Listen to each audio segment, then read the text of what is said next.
Luc de Fougerolles, his future finally determined a little bit. He's staying at Fulham through 2029, a new 4-year deal for the 19-year-old Canadian center back.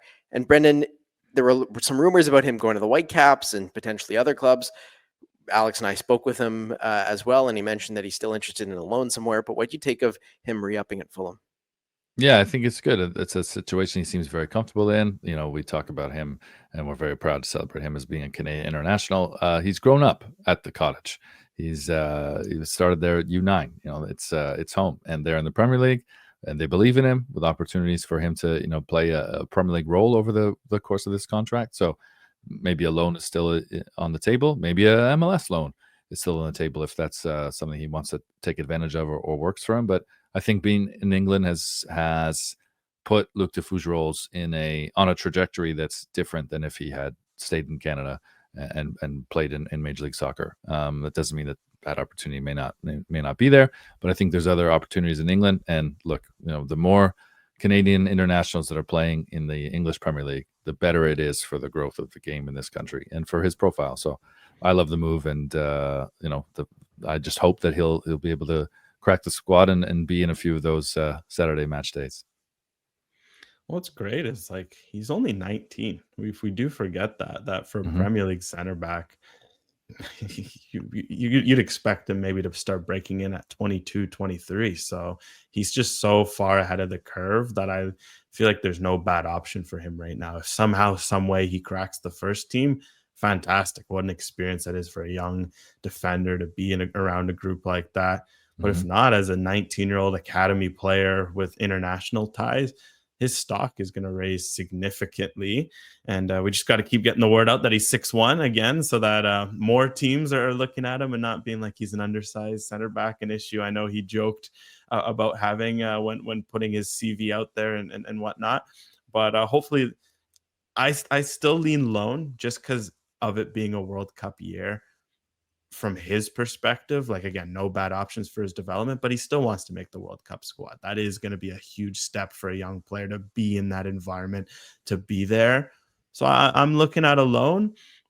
It's going to be a question of where the loan is, because the MLS show makes sense, Brendan, but I think the calendar just screws things up, because if he goes now, you play for 4 months, then it's an off season, then you're kind of in a bit of a weird spot. So I do think he goes to Europe. Question is it championship? If he does that, it's going to be a good test of his physicality. I wouldn't mind the Eredivisie. I'll throw that out there. He's so good on the ball. I would love to just go see him at a club where he's just doing a lot of great things on the ball. A top 5 team, maybe that holds possession a lot. Maybe a PSV-ish type team. I don't know if they'd have room for a player like him. Let him really develop that side of the game. But given his age, given where he's at, I think Fulham might also push for a bit more of a physical test. But just some food for thought. Yeah, it was quite funny when we were chatting with him at UBC, and he was saying that when they look up Luc de Fougerolles and they see 5'10" center back, it's usually not what he wants. So he definitely emphasized to, I think it was you, me, and Cloak there, that he was indeed 6'1", and that we should be putting that in any article and any podcast that we do to get that message out there. So Luc de Fougerolles is a 6'1" center back. But if it's a loan, if it's potentially getting some first team minutes in, cup competition or something like that, what's an ideal 2025-26 for Luc de Fougerolles this year, Brendan, do you think? I think a strong preseason with Fulham, and I don't know if there's a specific minutes total, but if he's still at Fulham and he's on the bench and he has a handful of appearances, I don't know, Alex, if that's 10 or 12 or something. I just think that being continually, into your point about Olivia Smith, in that Premier League full training environment as part of that team, I think that can be as beneficial as getting minutes, in the championship. Talk about the Eredivisie would be good as well, but in reality, I think it would probably be somewhere in the championship where he'd get the most experience and maybe find it most transferable, because this is a player that wants to play in the Premier League over the course of this contract. So I could see maybe the league championship alone somewhere being a better fit for him. I think the safe option is a loan for the entirety of the year. Championship, I think, is a good shout just because maybe, again, transferable. I do wonder if there's a scenario where he does preseason with Fulham. He's already done preseason before multiple years and has done well.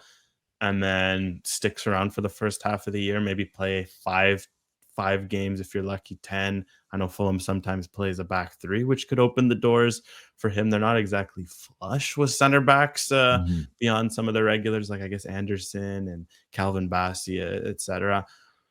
And then, yeah, you get your EFL Cups. Maybe you get a Premier League game or two to just get that experience of a debut. And then in January, you find a championship club that's maybe middle of the table, even pushing for promotion, has a bit of a center back crisis, and send them there so that he ends the year in as much minutes, much regularity as possible, so that he can crack Canada's World Cup squad. I do wonder if that could be a nice happy medium that gets him in that Premier League environment, but then gets him the minutes he needs on the back half of the year.